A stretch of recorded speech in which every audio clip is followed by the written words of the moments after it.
नमस्कार मित्रांनो, पोलीस भरती GKGS मध्ये तुमचं स्वागत आहे. मित्रांनो, आपण आज समाज सुधारक व त्यांचे टोपण नावे बघूया आणि त्यांच्या पदव्या सुद्धा बघूया. बघा, जस्टिस ऑफ द पीस हे कोणत्या समाज सुधारकाला म्हणतात? हे जगन्नाथ शंकर शेट यांना म्हणतात. जस्टिस ऑफ द पीस हे जगन्नाथ शंकर शेट यांना म्हणतात. आणि मुंबईचे अभिजित सम्राट कोणाला म्हणतात? जगन्नाथ शंकर शेट यांना म्हणतात. मुंबईचे अभिजित सम्राट कोणाला म्हणतात? जगन्नाथ शंकर शेट यांना म्हणतात. मुंबईचे शिल्पकार कोणाला म्हणतात? जगन्नाथ शंकर शेट यांनाच म्हणतात.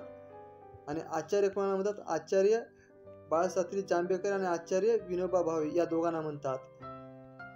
आचार्य हे बाळशास्त्री जांभेकर व आचार्य विनोबा भावे हे दोघं लक्षात राहू द्या मित्रांनो. Question number next. घटनेचे शिल्पकार कोणाला म्हणतात? डॉक्टर बाबासाहेब आंबेडकर यांना म्हणतात. घटनेचे शिल्पकार हे डॉक्टर बाबासाहेब आंबेडकर यांना म्हणतात. मराठीतील पहिले पत्रकार कोण आहेत? विनोबा भावे आहेत. विनोबा भावे मराठीतील पहिले पत्रकार विनोबा भावे आहेत. लोकहितवादी कोण आहेत? गोपाळ हरी देशमुख. विदर्भाचे भाग्यविधाता कोणाला म्हणतात? डॉक्टर पंजाबराव देशमुख यांना म्हणतात. विदर्भाचे भाग्यविधाता आहे डॉक्टर पंजाबराव देशमुख यांना म्हणतात. समाज क्रांतीचे जनक कोणाला म्हणतात? महात्मा ज्योतिबा फुले यांना म्हणतात. समाज क्रांतीचे जनक महात्मा ज्योतिबा फुले यांना म्हणतात. भारतीय प्रबोधनाचे जनक कोणाला म्हणतात? राजाराम मोहन राय यांना म्हणतात. भारतीय प्रबोधनाचे जनक राजाराम मोहन राय यांना म्हणतात. प्लीज मित्रांनो, लाईक करा, सबस्क्राईब करा, तुमच्या मित्रांपर्यंत शेअर करत चला. आणि हा व्हिडिओ तुम्ही पूर्ण बघत राहा. आणि उद्यापासून आपण नवीन इतिहासाचे प्रश्न बघणार आहोत. बघा आजचा व्हिडिओ. नव्या युगाचे दूत कोणाला म्हणतात? राजाराम मोहन राय यांना म्हणतात. नव्या युगाचे दूत राजाराम मोहन राय यांना म्हणतात. Question number next. आधुनिक भारताची अग्रदूत कोणाला म्हणतात? राजाराम मोहन राय यांना म्हणतात. आधुनिक भारताची अग्रदूत राजाराम मोहन राय यांना म्हणतात. भारताचे पुनर्जीवनवादाचे जनक कोणाला म्हणतात? राजाराम मोहन राय यांना म्हणतात. हिंदू नेपोलियन कोणाला म्हणतात? स्वामी विवेकानंद यांना म्हणतात. हिंदू नेपोलियन स्वामी विवेकानंद यांना म्हणतात. आर्थिक राष्ट्रवादाचे प्रणेते कोणाला म्हणतात? दादाभाई नौरोजी यांना म्हणतात. दादाभाई नौरोजी. आर्थिक राष्ट्रवादाचे प्रणेते कोणाला म्हणतात? दादाभाई नौरोजी यांना म्हणतात. भारतीय अर्थव्यवस्थेचे जनक कोणाला म्हणतात?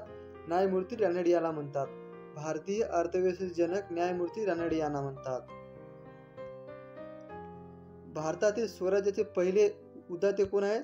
दादाभाई नौरोजी आहेत. दादाभाई नौरोजी यांनी केव्हा म्हणले होते? 1906 ला म्हणले होते. 1906 ला या अधिवेशनामध्ये म्हणले होते त्याने. आणि या अधिवेशनाचे त्याने अध्यक्ष होते दादाभाई नौरोजी. पदवीधर राजे मुकुटमणी कोणाला म्हणतात? न्यायमूर्ती रानडे यांना म्हणतात. न्यायमूर्ती रानडे याला म्हणतात. नामदार कोणाला म्हणतात?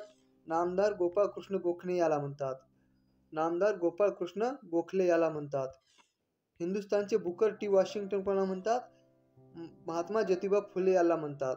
हिंदुस्थानचे बुकर टी वॉशिंग्टन कोणाला म्हणतात? महात्मा ज्योतिबा फुले याला म्हणतात. आणि काही महत्वाचे खेळाडूंचे टोपे नावे बघूया. बघा, हॉकीचे जादू कोणाला म्हणतात? मेजर ध्यानचंद यांना म्हणतात. हॉकीचे जादूकर मेजर ध्यानचंद यांना म्हणतात. मास्टर ब्लास्टर कोणाला म्हणतात? मास्टर ब्लास्टर हे सचिन तेंडुलकरला म्हणतात. सचिन तेंडुलकरला 2014चा भारतरत्न पुरस्कार भेटलेला आहे. आणि ध्यानचंद पुरस्कार कधी सुरू झाले? 1991 पासून सुरू झाले. 1991. आणि गॉड ऑफ क्रिकेट कोणाला म्हणतात? हे पण सचिन तेंडुलकरला म्हणतात. गॉड ऑफ क्रिकेट सचिन तेंडुलकरला म्हणतात. आणि फ्लाइंग सिख कोणाला म्हणतात? फ्लाइंग सिख हे मिल्खा सिंग यांना म्हणतात. मिल्खा सिंग.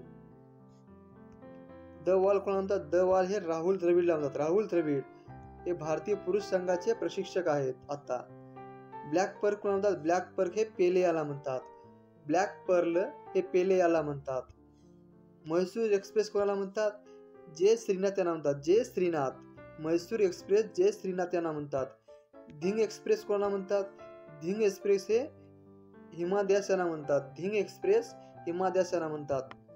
रावलपिंडी एक्सप्रेस कोणाला म्हणतात? शोएब अख्तर यांना म्हणतात. शोएब अख्तर हे पाकिस्तानचे खेळाडू क्रिकेट आहेत. हे फास्ट बॉलर आहेत. पयोली एक्सप्रेस कुठे आहे? त्याचे टोपण नाव काय आहे? पीटी उषा. पीटी उषाला म्हणतात पयोली एक्सप्रेस. गोल्डन गर्ल कोणाला म्हणतात? पीटी उषाला म्हणतात. गोल्डन गर्ल हे पीटी उषा यांना म्हणतात. आर्यन लेडी कोणाला म्हणतात? कर्णमा मल्लेश्वरी यांना म्हणतात. प्रिन्स ऑफ कोलकाता कोणाला म्हणतात? सौरव गांगुली म्हणतात. सौरव गांगुली यांना म्हणतात. जम्बो कोणाला म्हणतात? अनिल कुंबळेला म्हणतात जम्बो. युनिव्हर्स बॉस कोणाला म्हणतात? क्रिस गेलला म्हणतात. युनिव्हर्सल बॉस क्रिस गेलला म्हणतात. टर्मिनेटर कोणाला म्हणतात? हरभजन सिंग यांना म्हणतात. टर्मिनेटर हरभजन सिंग यांना म्हणतात. प्लीज मित्रांनो, हा व्हिडिओ तुम्ही पूर्ण बघत राहा आणि मित्रांनो तुमच्या सबस्क्राईब करत राहा. आपण जेवढे पोलीस भरतीला IMP येत असतात तेवढेच क्वेश्चन घेत आहोत. बघा क्वेश्चन नंबर नेक्स्ट. मुरुगवानी राष्ट्रीय उद्यान कुठे आहे मित्रांनो? हे तेलंगणा या ठिकाणी आहे. मुरुगवानी राष्ट्रीय उद्यान हे तेलंगणा या ठिकाणी आहे. हेमिस नॅशनल पार्क कुठे आहे? हे जम्मू काश्मीर मध्ये आहे. हेमिस नॅशनल पार्क हे जम्मू काश्मीर मध्ये आहे. नामदफा राष्ट्रीय उद्यान कुठे आहे? हे अरुणाचल प्रदेश मध्ये आहे. नामदफा राष्ट्रीय उद्यान हे अरुणाचल प्रदेश मध्ये आहे. कांचनजंगा राष्ट्रीय उद्यान कुठे आहे? हे सिक्कीम मध्ये आहे. सिक्कीम. कांचनजंगा कुठे आहे? हे सिक्कीम मध्ये आहे. इंडर किल्ला कुठे आहे? इंडर किल्ला हे हिमाचल प्रदेश मध्ये आहे. इंडर किल्ला हे राष्ट्रीय उद्यान कुठे आहे? हे हिमाचल प्रदेश मध्ये आहे. माउंट हॅरियट नॅशनल पार्क कुठे आहे? हे अंदमान निकोबार बेटामध्ये आहे. माउंट हॅरियट नॅशनल पार्क हे अंदमान आणि निकोबार बेटे आहेत. अंशी राष्ट्रीय उद्यान कुठे आहे? हे कर्नाटक मध्ये आहे. अंशी राष्ट्रीय उद्यान हे कर्नाटक मध्ये आहे. किश्तवार राष्ट्रीय उद्यान हे कुठे आहे? हे जम्मू काश्मीर मध्ये आहे. किश्तवार राष्ट्रीय उद्यान हे जम्मू काश्मीर मध्ये आहे. केबुल लामजाओ राष्ट्रीय उद्यान कुठे आहे मित्रांनो? हे तुम्ही पाठच करून ठेवा. हे मणिपूर मध्ये आहे. केबुल लामजाओ राष्ट्रीय उद्यान हे मणिपूर या ठिकाणी आहे. ब्लॅकबक राष्ट्रीय उद्यान कुठे आहे? हे गुजरात या ठिकाणी आहे. ब्लॅकबक राष्ट्रीय उद्यान हे गुजरात या ठिकाणी आहे. कुनो राष्ट्रीय उद्यान कुठे आहे मित्रांनो? हे मध्य प्रदेश मध्ये आहे. मध्य प्रदेश. कुनो राष्ट्रीय उद्यान हे मध्य प्रदेश मध्ये आहे. गंगोत्री राष्ट्रीय उद्यान कुठे आहे? गंगोत्री राष्ट्रीय उद्यान हे उत्तराखंड मध्ये आहे. उत्तराखंड. गंगा नदीचा उगम होतो गंगोत्री या ठिकाणीच होतो मित्रांनो. नंदा देवी आणि valley of flowers national park कुठे आहे? हे उत्तराखंड मध्ये आहे. नंदा देवी हे कुठे आहे मित्रांनो? उत्तराखंड मध्ये आहे. पापीकोंडा राष्ट्रीय उद्यान कुठे आहे? हे आंध्र प्रदेश मध्ये आहे. पापीकोंडा राष्ट्रीय उद्यान हे आंध्र प्रदेश मध्ये आहे. वाल्मिकी राष्ट्रीय उद्यान कुठे आहे मित्रांनो? हे बिहार मध्ये आहे. वाल्मिकी राष्ट्रीय उद्यान हे बिहार मध्ये आहे.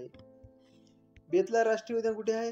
हे झारखंड मध्ये आहे. बेतला राष्ट्रीय उद्यान हे झारखंड मध्ये आहे.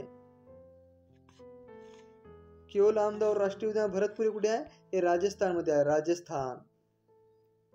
आणि काय महत्वाचे आपले महाराष्ट्राला जे भूसीमा लागून आहेत राज्याचे आणि कोणते किती सीमा जिल्हे लागून आहेत ते पण बघूया मित्रांनो. बघा मध्य प्रदेशला किती जिल्हे लागून आहेत? एकूण 8 जिल्हे आहेत. 8 कोणते कोणते आहेत? नंदुरबार, धुळे, जळगाव, बुलढाणा, अमरावती, नागपूर, गोंदिया, भंडारा हे 8 जिल्हे मध्य प्रदेशला लागून आहेत मित्रांनो. आणि कर्नाटकला कोणते आहेत? कर्नाटकला एकूण 7 जिल्हे आहेत. 7 सगळ्यात जास्त हे मध्य प्रदेश लागून आहेत. आणि कर्नाटकला 7 जिल्हे लागून आहेत. 7 कोणते कोणते? सिंधुदुर्ग, कोल्हापूर, सांगली, सोलापूर, उस्मानाबाद, लातूर, नांदेड हे 7 जिल्हे कर्नाटक राज्याला लागून आहेत. आणि तेलंगणाला कोणते किल्ले आहेत? तेलंगणाला गडचिरोली, चंद्रपूर, यवतमाळ, नांदेड हे 4 जिल्हे हे तेलंगणा राज्याला लागून आहेत. लक्षात राहू द्या मित्रांनो. आणि गुजरातला किती जिल्हे लागून आहेत? एकूण 4 जिल्हे लागून आहेत. 4 जिल्हे कोणते कोणते? नंदुरबार, धुळे, नाशिक आणि पालघर हे 4 जिल्हे गुजरात राज्याला लागून आहेत. आणि छत्तीसगडला फक्त 2च जिल्हे लागून आहेत. कोणते कोणते? गडचिरोली आणि गोंदिया. याला कोणते म्हणतात? जीजी म्हणतात. जीजी. गडचिरोली आणि गोंदिया छत्तीसगडला. आणि गोव्याला एकच लागून आहे. गोव्याला एकच. कोणता जिल्हा लागून आहे? हे सिंधुदुर्ग आहे. सिंधुदुर्ग. आणि काय महत्वाचे महाराष्ट्राचे थंड हवेचे ठिकाण बघूया मित्रांनो. बघा 17 जिल्ह्यात कोणते कोणते थंड हवेचे ठिकाण आहेत? महाबळेश्वर आणि पाचगणी हे 2 थंड हवेचे ठिकाण सातारा जिल्ह्यामध्ये आहे. महाबळेश्वर आणि पाचगणी. पुणे जिल्ह्यात एकूण 3 आहेत. कोणते कोणते आहेत? लोणावळा, खंडाळा आणि भीमाशंकर हे पुणे या ठिकाणी थंड हवेचे ठिकाण 3 आहेत. लोणावळा, खंडाळा आणि भीमाशंकर. नंदुरबारला कोणते आहे? हे तोरणमाळ हे थंड हवेचे ठिकाण आहे. हे तोरणमाळ पठार सुद्धा आहे आणि तोरणमाळ थंड हवेचे ठिकाण पण आहे. सिंधुदुर्ग हे आंबोली कुठे आहे? हे सिंधुदुर्गला आहे. हे महाराष्ट्रातील सगळ्यात जास्त पावसाचे ठिकाण पण आंबोली आहे. रायगडमध्ये कोणते थंड हवेचे ठिकाण आहे? हे माथेरान आहे. माथेरान कुठे आहे? हे रायगडमध्ये आहे. लक्षात राहू द्या.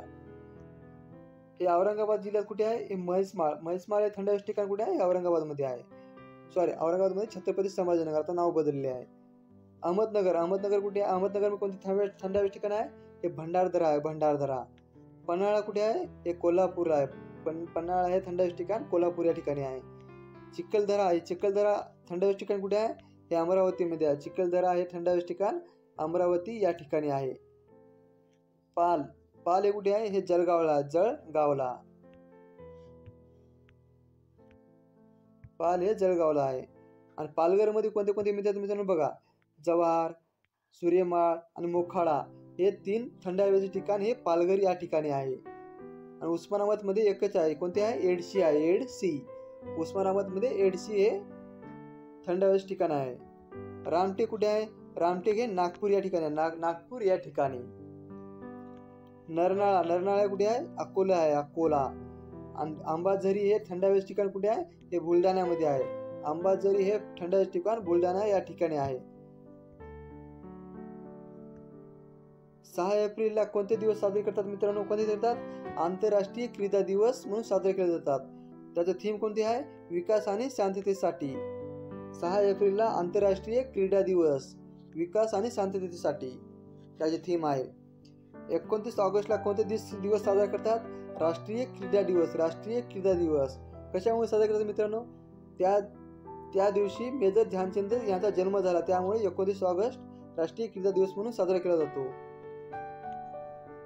15 जानेवारी कोणता आहे मित्रांनो? राष्ट्रीय क्रीडा दिवस. राष्ट्रीय क्रीडा दिवस कुस्तीपटू खाशाबा जाधव यांचा जन्मदिवस, यामुळे राज्य क्रीडा दिवस म्हणून साजरा केला जातो. काही वेदाविषयी महत्त्वाचे बघूया मित्रांनो बघा.